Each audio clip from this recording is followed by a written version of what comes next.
All right, we are officially live on YouTube. Perfect. Hello, everybody. How's everybody doing today? We come together this afternoon for an incredible conversation with a group of scholars and researchers to explore the intersection of AI and technology within the Black and Latinx communities worldwide. Our discussion is going to highlight the contributions of Black and Latinx professionals, the challenges we face, and strategies for fostering a more inclusive AI ecosystem.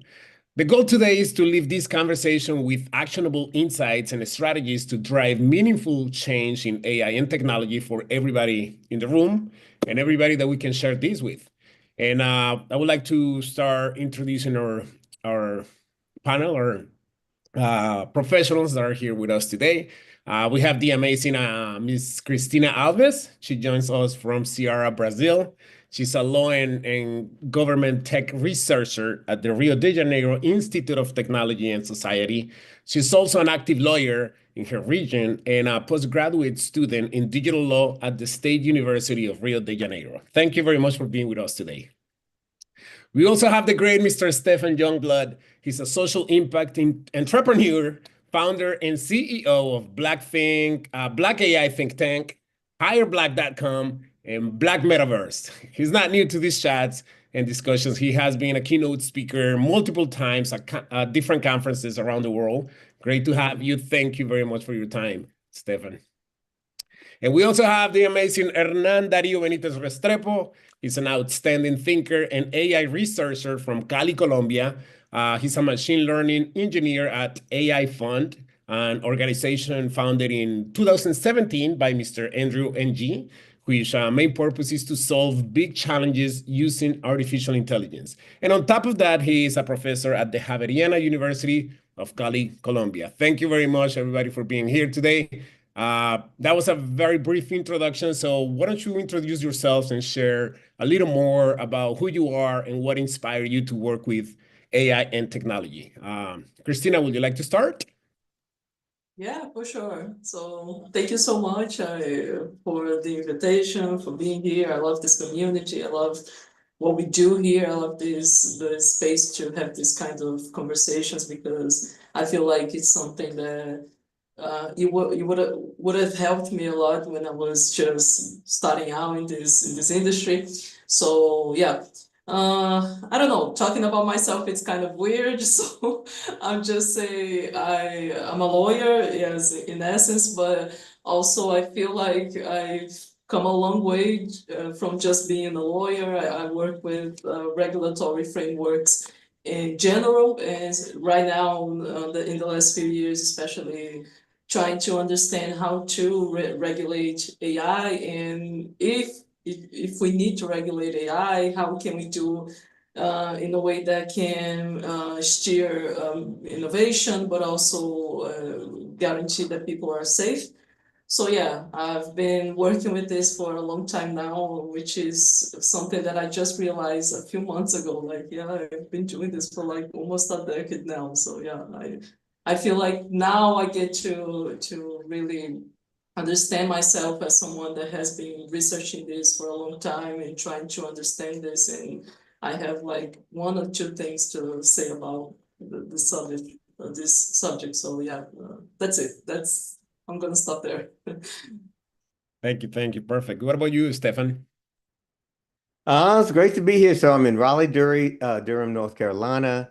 I like to start out with I'm one of eight kids, and so my mom and dad both turned 91 this month, and they're 90, and they've been together for 69 years, and there's four boys, four girls. I have three kids and five grandkids, and it's kind of interesting for me to be a little older and in AI because I share things with them and crowds that are often a lot younger than me. But I'm here because it makes a difference. It's a game changer. It changes everything. I've been involved with global connecting for a long time in both missions work, different types of philanthropy, and from one side, Asia to Africa and so on. But this is just a whole new world. Everything has changed more than any other technology that I know of. And I'm old enough to remember when computers came around. So this is a big one.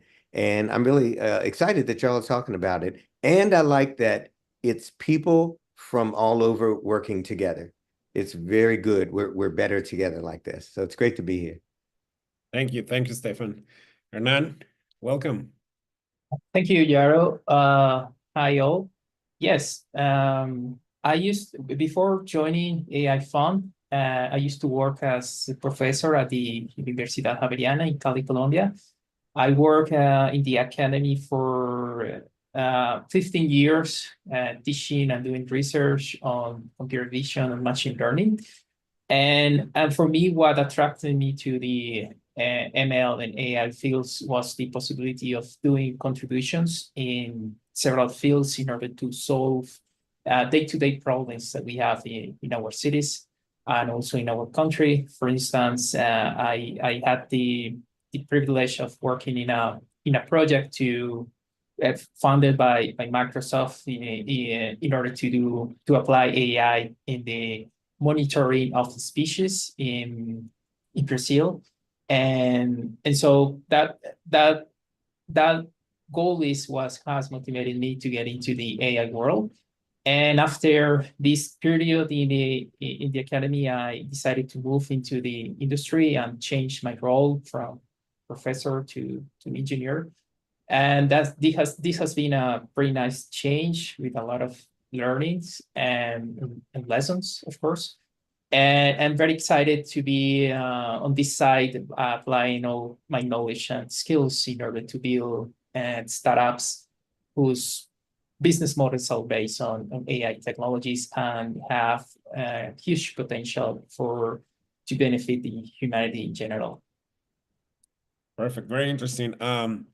Well, we all come from different backgrounds and have different experiences. So we have Colombia, Brazil, and Stefan and I'm Colombian myself. We live in the United States. How do you think your background or your identity has influenced your career in AI? And also, if you can walk us through maybe some examples of how you being a minority in your group or in your team brings a difference for your group. Christina, would you like to start? Yeah, so I was thinking about this question like ever since you guys kindly sent these questions the questions to me, and that's something I think about all the time because like it or not, like our profession involves a lot of white people mostly, and I work in a great place. I love the place I work. I love the work we do. And yes, I work with mainly white people and mostly men as well. So it is something that comes to mind because in those places you need to think about who you are and who are and what you are trying to communicate about yourself. And in my case, I came from a very difficult place. I mean, I didn't come from money at all.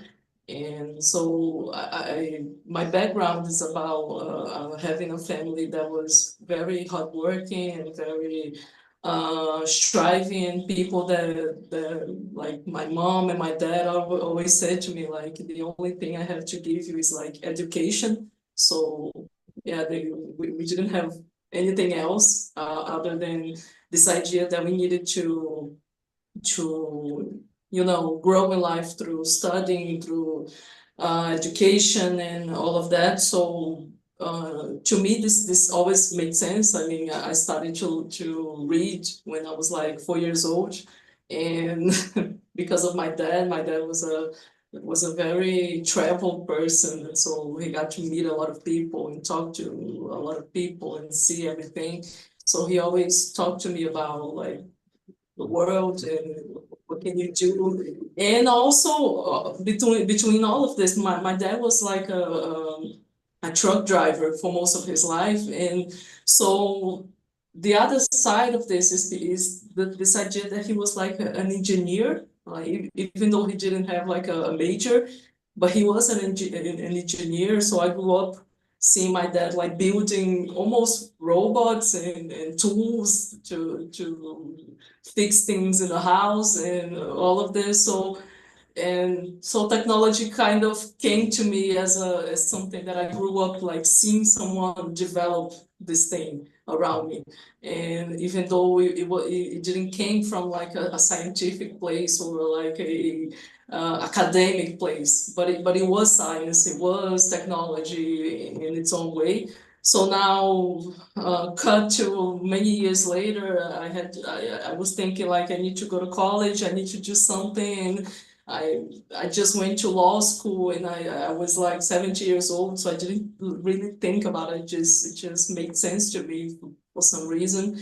And when you are in law school, things are very like law school is still a very conservative place in the sense that it's a place that you are going to be a lawyer or a judge or a prosecutor, and that's it. So when I was like in my second year of school, I went to this event. I became part of a research group, and I went to this event to present something I had written about international law. And I had like half an hour left, and I just got into this room, and there was this woman with a funny accent because she was speaking Portuguese, but also it felt like she was speaking English and Spanish. It was it was very endearing, like, and she was talking about AI. So and I kind of got like mesmerized by that. I don't know, it just felt like I was listening to something that I needed to listen to like my whole life. It was weird, like almost like a spiritual experience, if you if you can believe it. And then when she finished, I went to talk to her, like I ran up to her like like a crazy person, and I went to talk to her, and she was interested in founding. She was a PhD student, so she was interested in founding a group of research and advocacy on technology, especially in northeast of Brazil, which is where I'm from. And at the time, like it wasn't a place that the main discussions and everything was happening. Nothing was happening here. Actually, everything was happening in São Paulo, Rio de Janeiro, Brasília. So we wanted to bring this discussion here and put people on the spotlight, and we started to doing this very much inspired by the work of ITS Rio, which is where I work now. And like years later, everyone moved on. She came back to El Salvador. People, life happened, and then I felt like, yeah, okay, so this was great for a while, but I don't know where to go now. But I love this. I love this subject. I couldn't stop reading about it, writing about it, and then one day I just sent my application to ITS Rio. We had this conversation and all this process, and then I was here, and it's like a few years later now, and I feel like I had to do things, and I had to build a kind of profile that it isn't like common coming from law school and all of that. So I feel like being a Black person and being from a very disadvantaged place kind of gave me this idea that I don't know, I feel like we need to be here. Like it is this idea that we need to fulfill these places because we have something to say, we have something to contribute with, and actually we need to be here because technology can harm our community if we are not part of it. We are not if we are not like doing the building and thinking about this technology and thinking about regulatory frameworks that are going to impact people's lives. So yeah, I feel like it is important to have a identity around the place you came from, because this is going to mold everything from here, essentially. So yeah. Thank you, Christina. That's an amazing journey. Thank you very much for sharing. Hernan, would you like to share your experience? Yes, of course. When I was teaching and doing research at the university, yes, I try to get closer to the international community of research in my fields.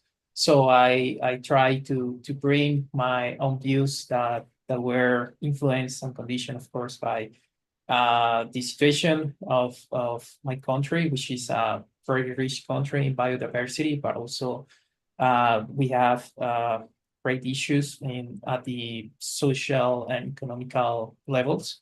So that's why I try to participate in to the research, applied research on topics that were related to biology, to conservation in biology, for instance. And that's how we ended up working on this project with other research that were based in Colombia and Brazil on analyzing data, audio data from the Amazon jungle of frogs in order to determine how well established were these populations, what has been the impact of climate change on these populations.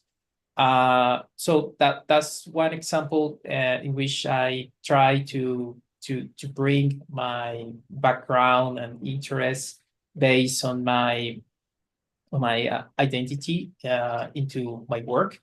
And now that I have changed role and sector from academia into industry, in particular in AI, so I am particularly interested in problems that whose solutions, of course, have an impact on people, on communities, and that's why I'm very interested in working on healthcare applications, AI-based healthcare applications, for instance, or for education. So that's my main motivation.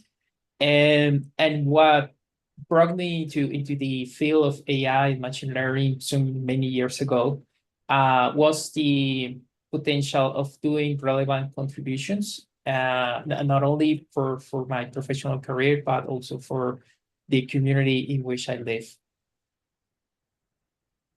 Perfect. Thank you. Thank you, Hernan. Stefan?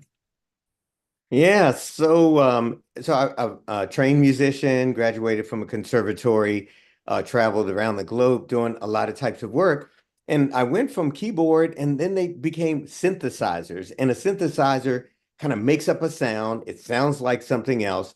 And then you have strings on a recording. And then they started sampling sounds. And if you sample the sound of like a Stradivarius violin, you get it on my end. And I don't play the violin, but you can get that sound.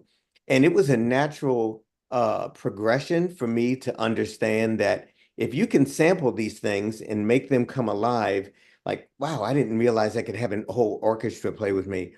It's sort of down the road, it makes it easy to understand that AI can have a sampling of something. It runs through a bunch of fast computers, predicts something, gets an answer, and tries to anticipate what you want. And just like spell check or something, it's checking it out. Well, this all made sense to me. You know, it came out November 30th, 2022, and literally in December, I was into it kind of heavily at that point, mainly because of what the possibilities were. And because a group started to going into really advanced things very, very fast, I started a group called ChatGPT for Beginners, and that group really, really blew up with everybody wanting to learn. So a good part of what I do now is onboarding or jumpstarting people into it. And then at the far end, I work on the place of ethics and even what the definition of ethics is right now. So we meet all the time as Black AI think tank. We run national events. And then we're together actually a little later on tonight. But you can do stuff with this and it makes it so that there's an easy barrier of entry. It's just a phone, you know, so instead of seeming like a technology that I don't know how to use this, people don't know how to use it, you can pretty much talk into something. Hey, Pi, this is Stefan. How's it going? I'm at this another online conference and it's a really cool one. Why don't you say hey to everybody? Stefan, that sounds really exciting. I'm doing well. Thanks for asking. I'd love to hear more about this online conference you're attending. What's it all about? Are there any interesting topics or speakers that have caught your attention so far? It's always interesting, and you know, they're talking about you. They're talking about AI again. Wow, it sounds like AI is a hot topic at this conference. That's not surprising, given how much attention and interest AI. I'll stop it there. So it's that type of thing that's right now, do it right now. You can show it to a teenager or somebody and say, man, hey, Pi, how can you help me with my job or something like that?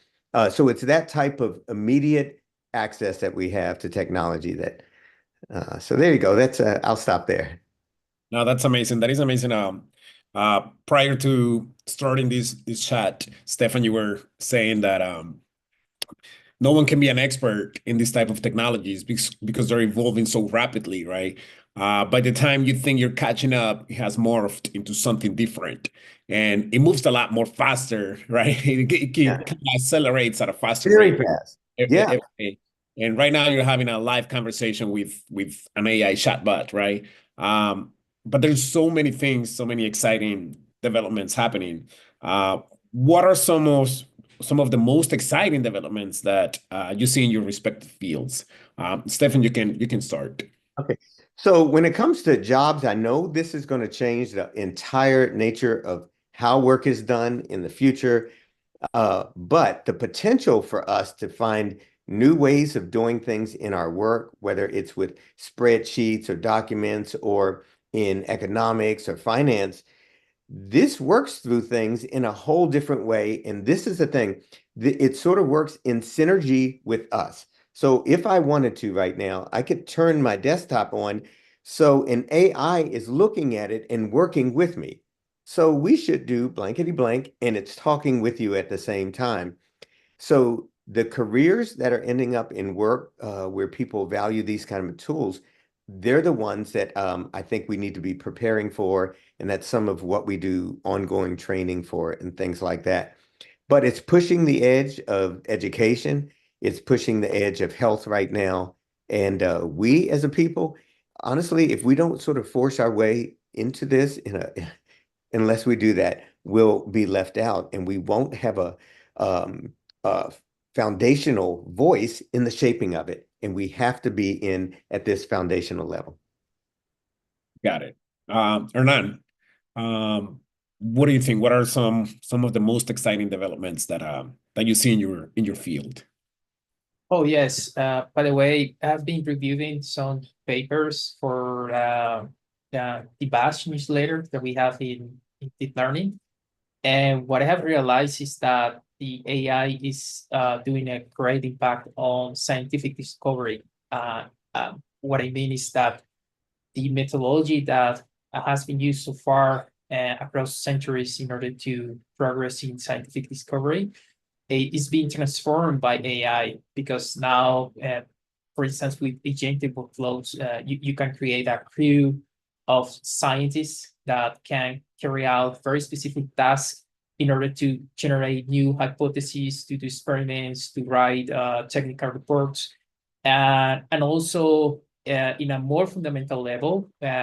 Recently, last year, we saw how the Nobel Prize of Chemistry and Physics basically were given to contributions to chemistry and physics at the very basic level, and in terms of because of AI developments.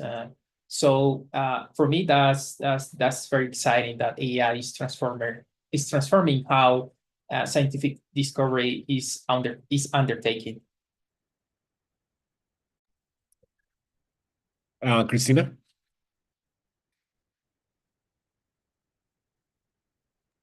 So yeah, I think AI right now it's being like applied to many areas. Sometimes we didn't thought about it. So but right now, I think the most relevant one is environmental issues. AI has the potential to really for humanity in a whole nother path regarding like environmental issues and climate change. and all of that. So right now I am very excited about working alongside governments and private sectors, especially obviously big techs, to find ways to deal with the fact that AI uses a lot of water to power data centers. So, for example, right now here in Brazil, we are having conversations and trying to formulate policies to use Brazil's ability to have a lot of water, a lot of electricity based on water to push for data centers that are very much sustainable, and to have this economy around AI that is based on the fact that we have a good basis for electricity here in Brazil. So yeah, I think AI for climate change and agriculture and all of those areas are going to be revolutionary. Got it. Very interesting. These are very, exciting developments, and there is so much going on in the space, right? It's like never ending. Um, every time you try to read something or watch something, there is always something new, something evolving. We go from, ChatGPT, as you were mentioning, Stefan, to DeepSeek, to Grok, and it's like every time there is something bigger and better. But with all those developments come a lot of challenges. What are some of the challenges that you have faced in whether in research or entrepreneurship or policy? What are some of those challenges that you can share with us? Hey, I'll throw one thing out with that. It's just that we get some cool things. We're able to do some things, but our data, the amount of data that's being collected from us personally, and a lot of times these startups, I think it's something like 27,000 new startups since January 2023. And these are people just opening new tools because they can. And a lot of them just put in your email address and we'll give you kind of cool things that we can do.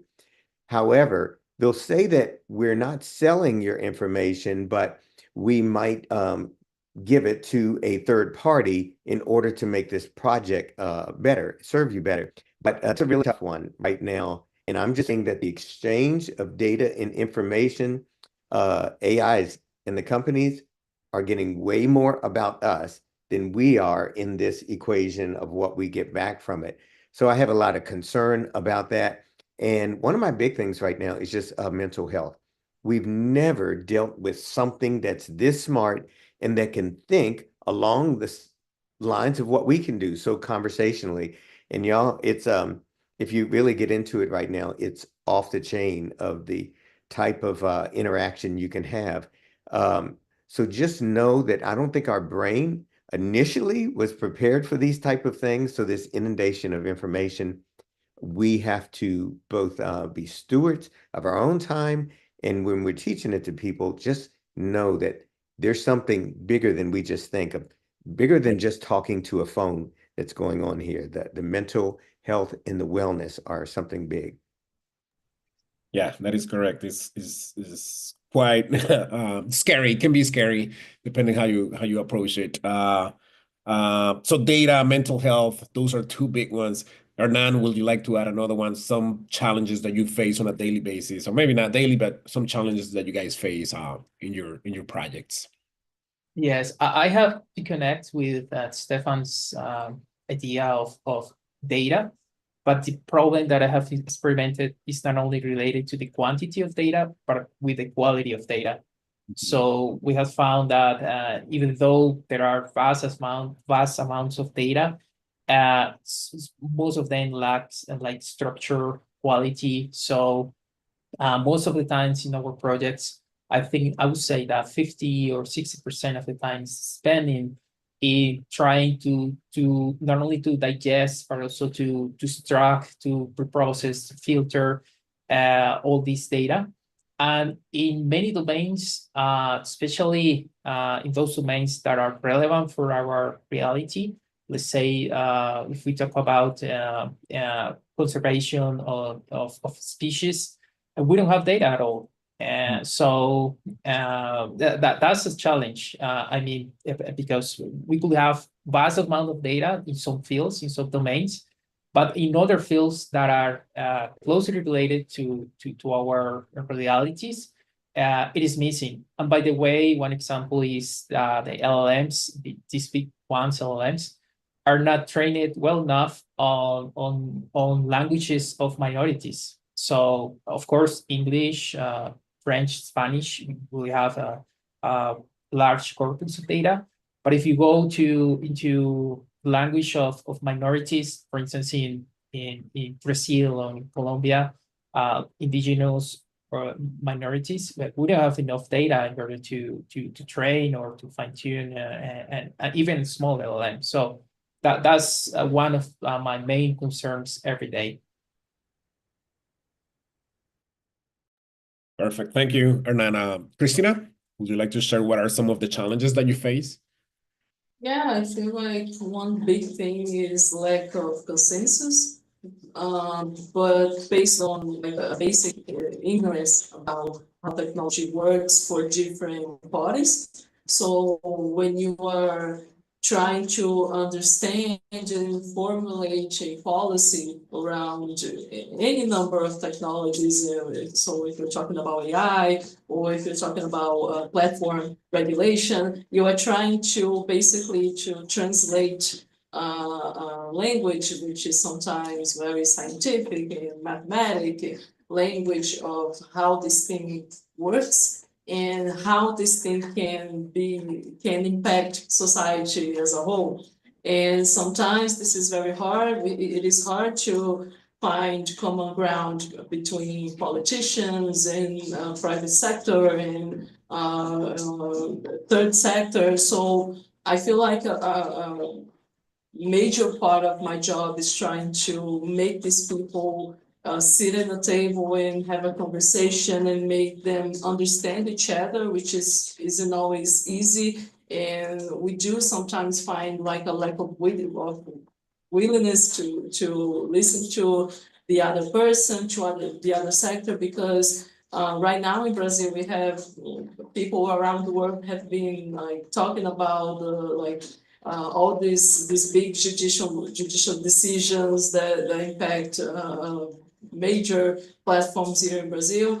And what people don't understand is that is a very big effort behind this to try to bring information, bring data-driven information to the people making those decisions, the people that are producing those systems of AI, of platforms. So it is a very delicate job to try to not only produce research and produce science around regulatory frameworks, but also to communicate with people, to communicate with congressperson, to a developer. So it is a challenge, but also I feel like it is also the place that the change can be done. So yeah.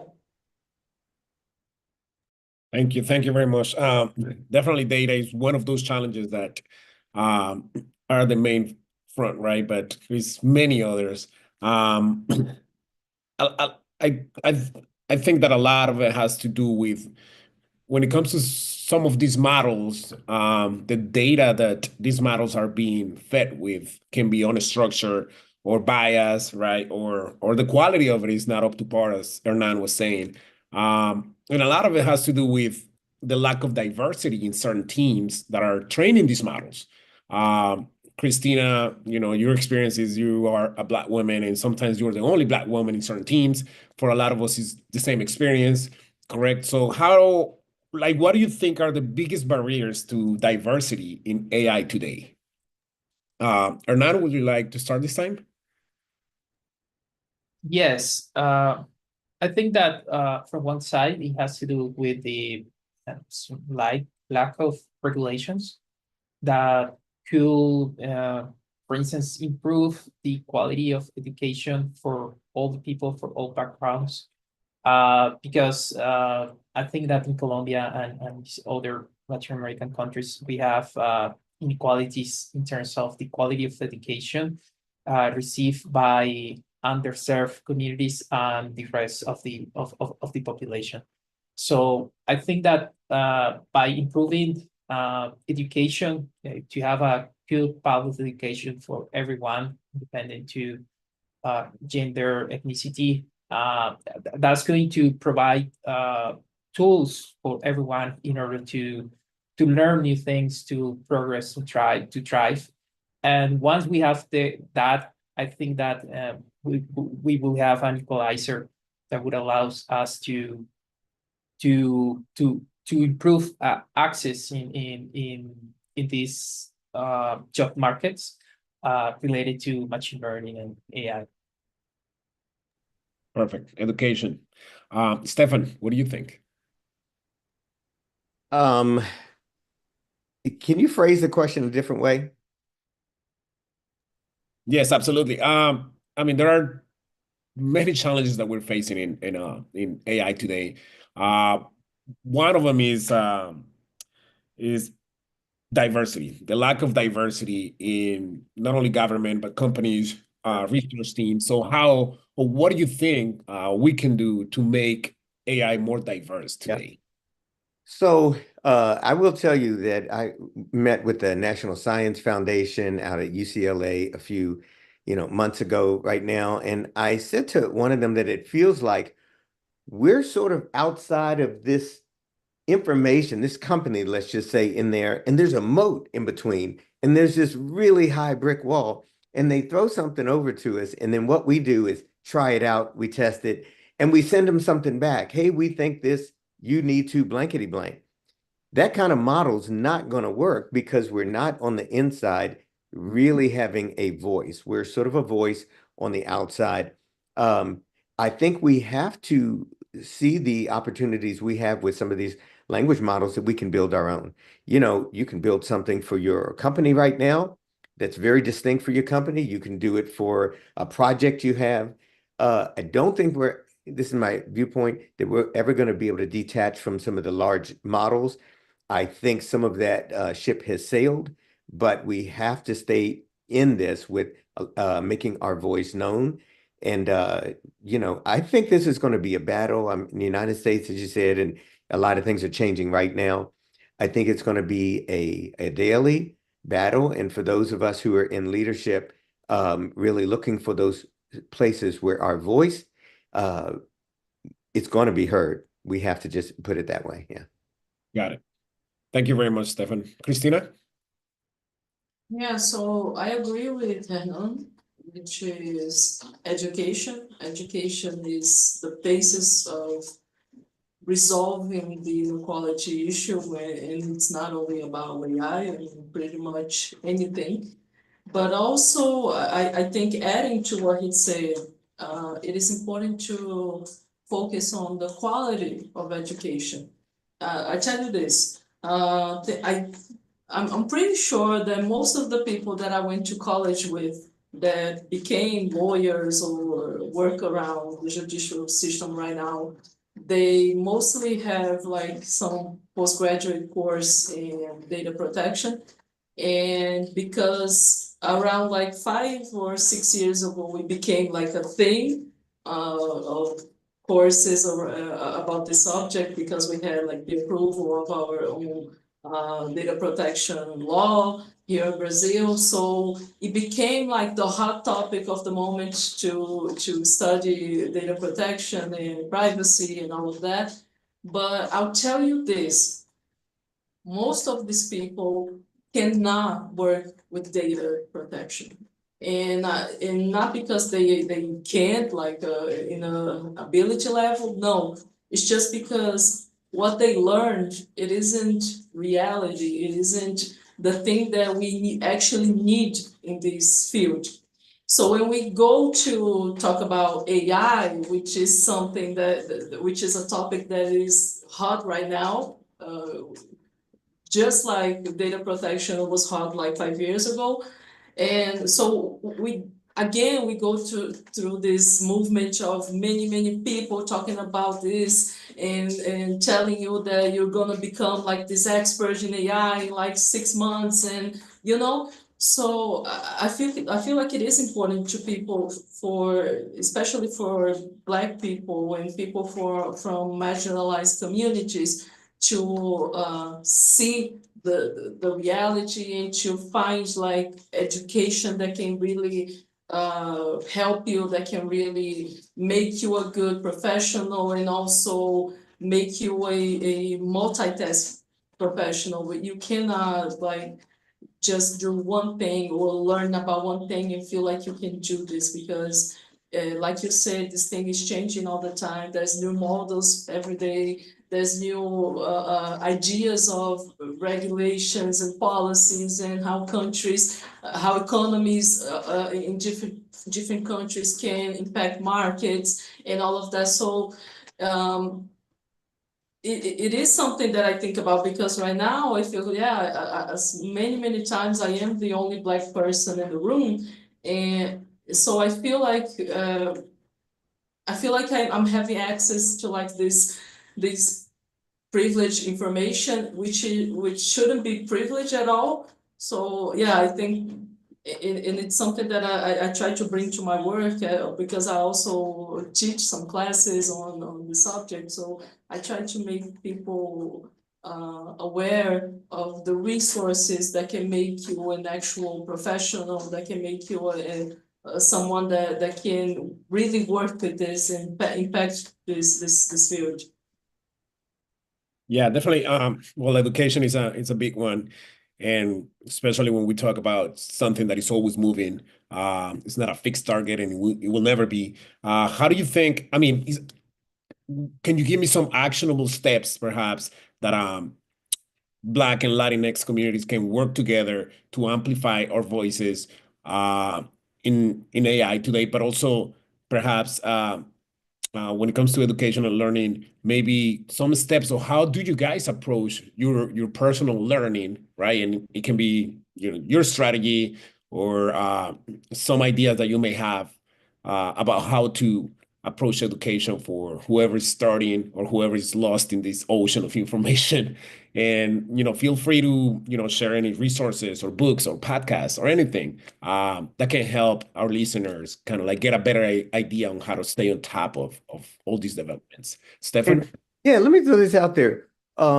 Instead of us learning about AI, what if we were to think of it about us learning with AI? So using AI for what we want. And again, you can say, I don't know how to prompt this, but I'm a blankety-year-old in California. I'm looking to have a job change. Here are skills that I have.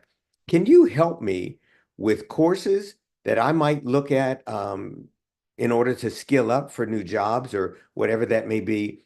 But do it more with AI instead of about AI. When I'm teaching on it, I'm always demonstrating something, because I think, is something to be experienced. It has the greatest impact when we are allowing people to experience its power along with it.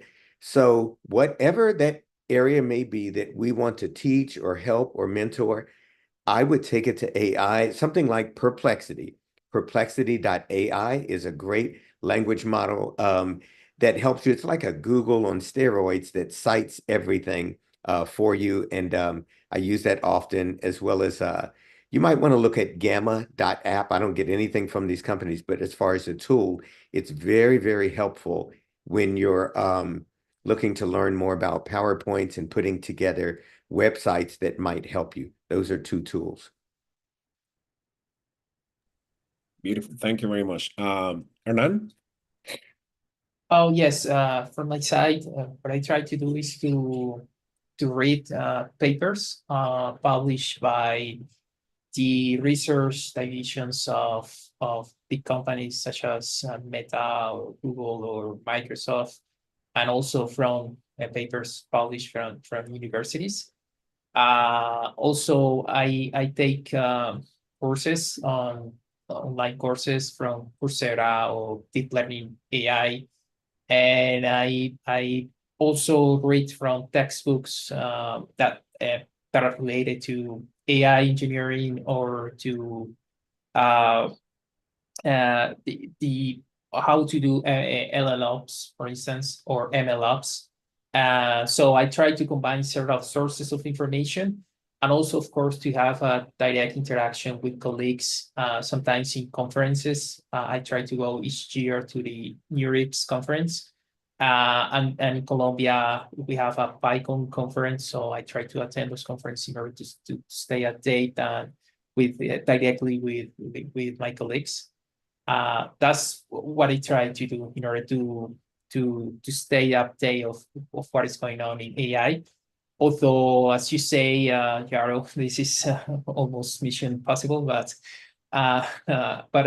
because everything changes every day, and so once that's why I think it's very important to have also, if you are really getting into the foundations of AI ML, you have very good foundations on math, on probability and statistics, on linear algebra too. Just if you are a developer, kind of creator, but as Stefan say, for other interests, that will be enough to have reliable models, AI models that could help people to learn. Very interesting. Cristina? Yeah, so I think as long as you have curiosity, because I feel like this is the thing that makes me still want to do so many years later, it is being curious about the subject. And so the thing I try to do, and I've been trying to do this for a long time, is reading a lot. And so we have great resources coming from the UN and the World Economic Forum. So those places have great resources and policy papers that are very that have a great method. So reading all these things, it is important because you need to learn about how to write something like this, how to develop research, how to develop like a thesis on this. So I work with a lot of initial postgraduate students on like a postgraduate course on digital law here in Brazil. And I feel like many of the students have a really hard time to write about something, even though they are very passionate about it. So I feel like you need to have resources to teach you how to write, how to identify what is the source of the problem. So when you are, for example, trying to find or propose some kind of solution to a policy barrier, we need to understand exactly what the problem is, what is the idea that people are trying to convey in this policy, what is the thing that people do not understand about this. So I feel like much of this work, it is like a translator. So to do this, you need to have like a lot of information, and you need to have references that comes from all over the places, like podcasts and books and papers. So yeah, I feel it is important to learn how to develop scientific research in order to feel like you have the basics of the thing, you know. So yeah, and also I agree with Steph. Like you can use AI to do this. AI right now, you have so many amazing tools to make things easier, to make so you can use ChatGPT to point out to you like the main issues around the article that you just read. So yes, you can use AI as a source to also teach you about AI, about if you are interested, because I know I'm in a minority here. I come from a regulatory place. So yeah, I feel like this is something that you can do, and I've been doing for a long time. Sounds good. Thank you. I think it's time. It's time to open the floor for questions. Um, Anna, should we open the space for anybody who may have some questions for us?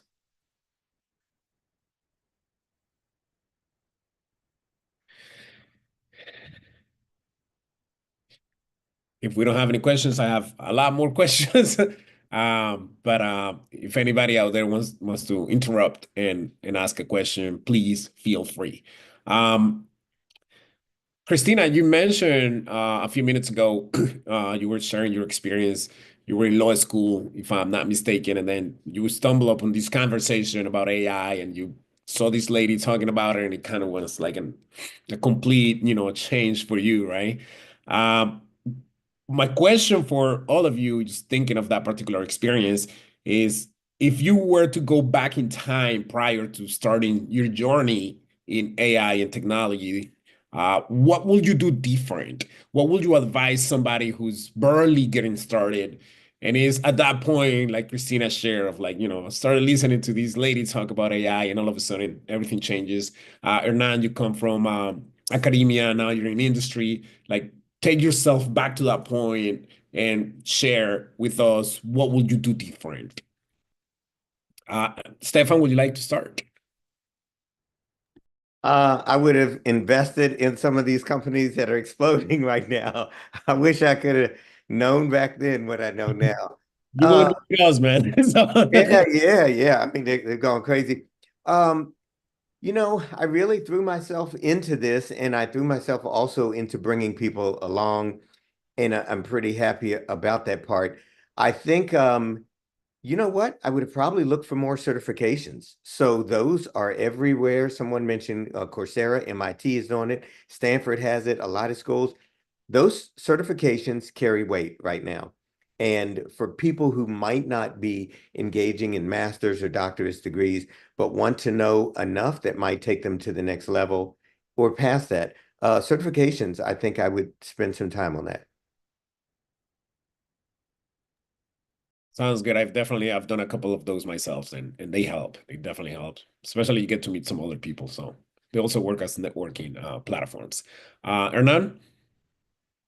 Yes, what I would do different is to look for mentorship, because at that time, AI and machine learning was only in textbooks. What I mean is that you didn't have companies or businesses or people discussing this in everyday discussions.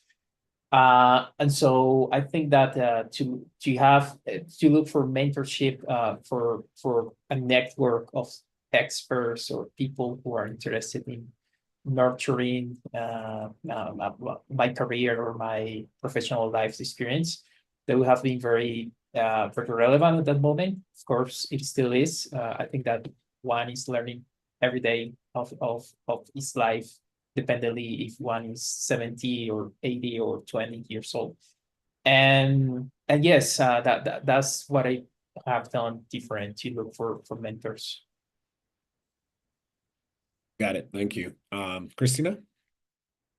Yeah, I feel like I would have done a lot of more networking because, yeah, at the time when I was starting out, I was in a place that most people, most people that were involved in this field weren't around, so you really needed to seek them out.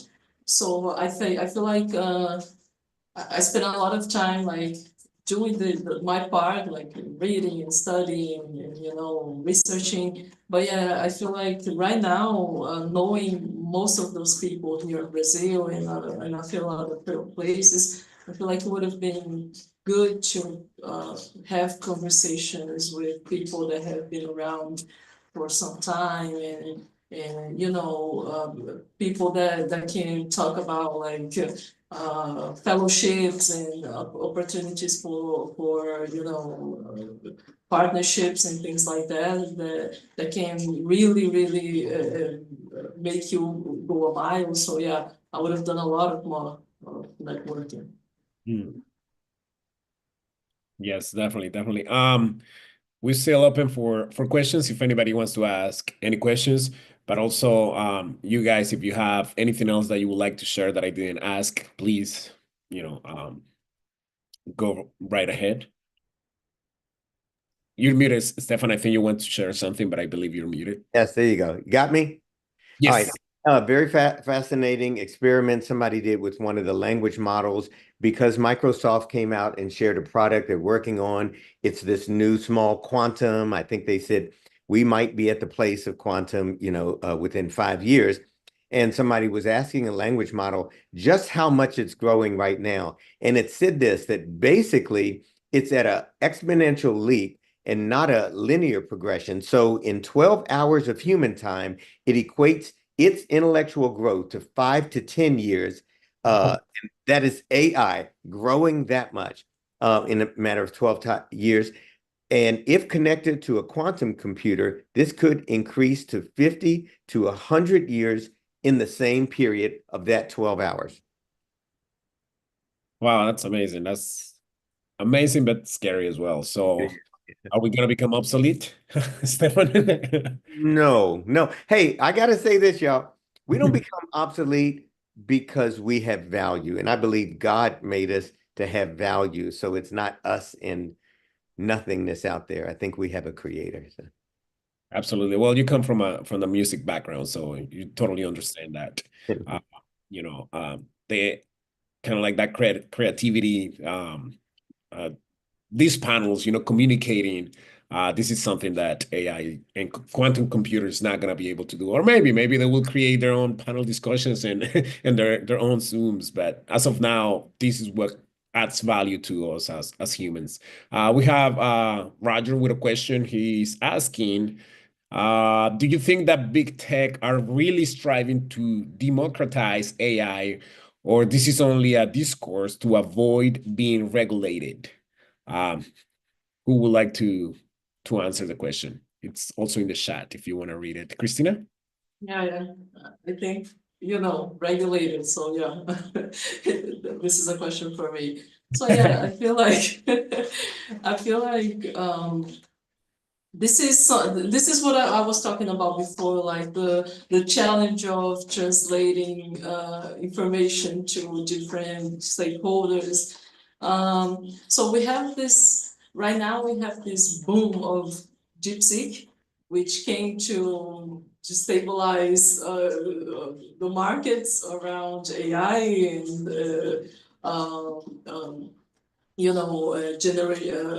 generative AI. So I feel like working, especially because I have been working alongside many of those people inside big techs. The thinking behind it is they don't even know what AI is capable of. And so there is a lot of gray areas in AI that is still unknown even to them. So when we talk about regulation, it is important to, yes, talk about safety for people, for the system, for humanity. This is essential. But also we need to think about how to harmonize this with the idea that AI, it is something that it is an ever developing technology and that we don't know everything about it. And so regulation cannot be the thing that is so stifling that this thing cannot do the best it can do. So I think what big tech companies are trying to communicate is this worry about how, for example, right now we have a lot of discussions about AI Act in Europe. And just right now we had the AI Action Summit in Paris.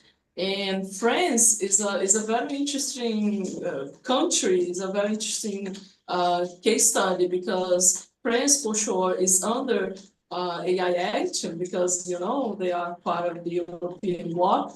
But they are also like feeling uncomfortable around the regulation of the AI Act in there because they feel like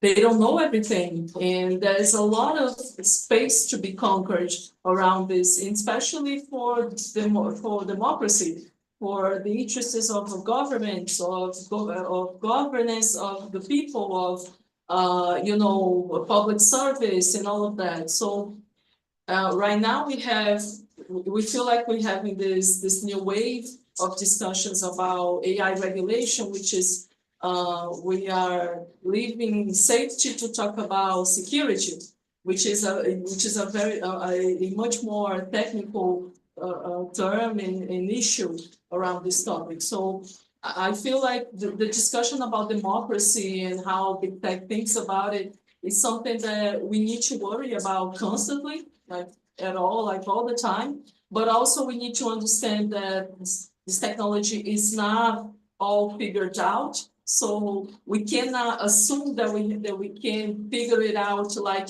writing laws. Writing laws cannot be the place where the thing starts. It needs to be like a reaction to the situation, and the situation is an ever-moving target right now. Yeah. Absolutely. Thank you very much for the answer.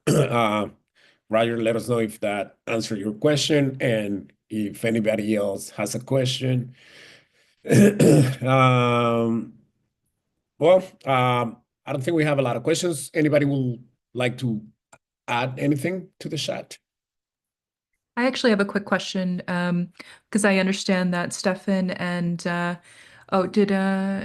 did we have someone drop? Oh, Hernan, no, Hernan's still on the call. That you guys are actually involved in funds as well that invest in AI companies. I'm curious what you guys look for as well when it comes to funding in startups, especially those that might be located outside of the US. Are there any really new, cool, companies that are popping up or technologies that you're very excited about? So our group is an ecosystem that has VCs and people who fund every type that's in there. And they're actually looking to support new entrepreneurs, and really specifically in underserved communities. And so we see them all the time. They're coming through, they ask questions. They're looking for what is new right now. Not right now. They're looking for 5 years down the road, because it's changing so fast. So you might hear the word agents fairly often. It's basically Bill Gates says that there's going to be a lot of these agents, sort of it's more than a bot, but you teach it to do something for you and it accomplishes a task. And sooner or later, that agent is going to do a task that another agent told it to do. Just know the world of agents is pretty significant right now. And, pretty much most of the folks that are talking at a high level will say, just know that that is here and it's coming. Also, people are looking to invest in that.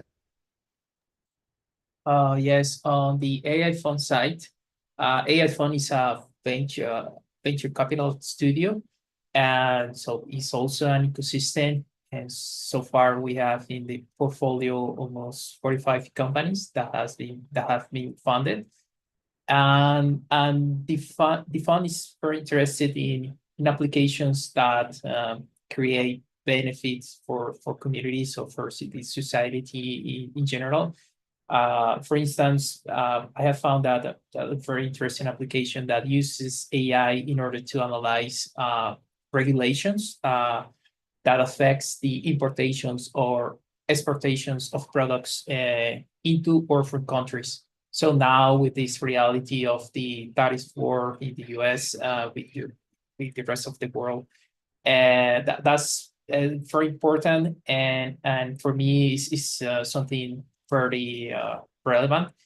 And what the AI fund looks into these ideas is that it creates value and also represents benefit, that it is not harming. For instance, that it is going to be a web app or a mobile app that's going to inflict harm on people by practicing to become people addictive to these applications. So that's one example. And so the idea is to use AI for good in general. I mean, for different communities, for society, for the environment, to optimize energy. So that's that's one of the criteria. Perfect. Thank you very much for the information, Laura. Yes, just one more quick question, since I know we're wrapping up soon. For those that are new to our organization, Latinx and AI, I'm curious what has been your experience so far with the org, any of our programs, and what would you suggest to others who are just getting started get involved in?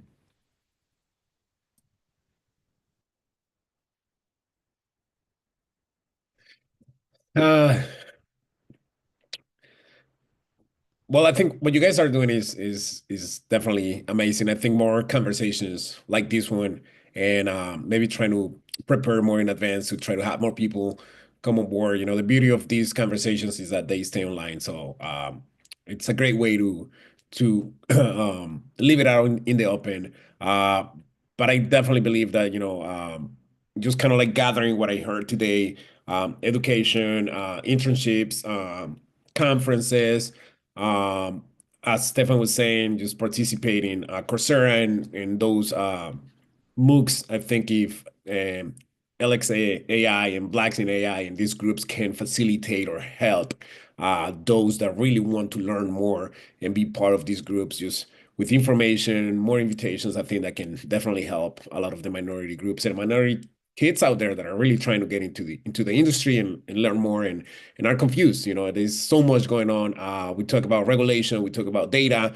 Hernan is, wow, it's like he's working on, speech recognition from frogs in Brazil, which is something that a lot of people are not very, familiar or aware with, especially if you come from the inner cities. You probably have not seen too many frogs. So the applications that these technologies have is mind blowing. So just putting it out there for kids to be aware of, you pretty much can do anything and everything with these technologies, and we will. Stefan was talking about agents.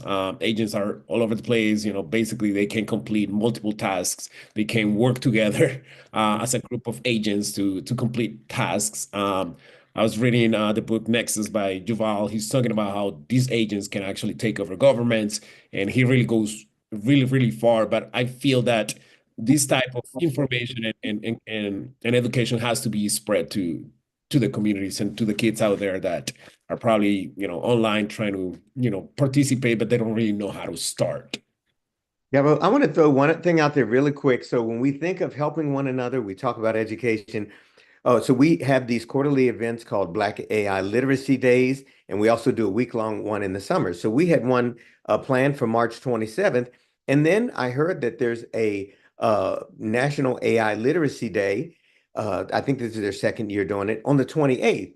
So I thought we don't have to do our own if that one's right there. So we're just weaving our classes into that one. It was an easy way to say, I know we do different things sometimes, and you all.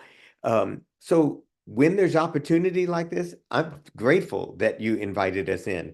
And for this organization, it's like, I see what you're doing, and, we can have classes that may have a flavor from our community, but let's do stuff together. Yeah, that's a great start. Let's definitely do more together. Hopefully it's not just once a year. We can do these once a month and bring the whole community together. Thank you. Thank you very much, Stefan, Nan, Christina. Thank you for your time. Anna, thank you for putting this together. Laura, thank you for the platform. And yeah, as Stefan said, this is just the first of many. And we are on LinkedIn, we're online. So anybody who wants to share more, please do so. Thank you, Thank you, guys. everyone. Thank Thank you, you. everyone. Bye. Bye. Thank Bye. you. Thank you. Have a Bye. nice one. Bye bye.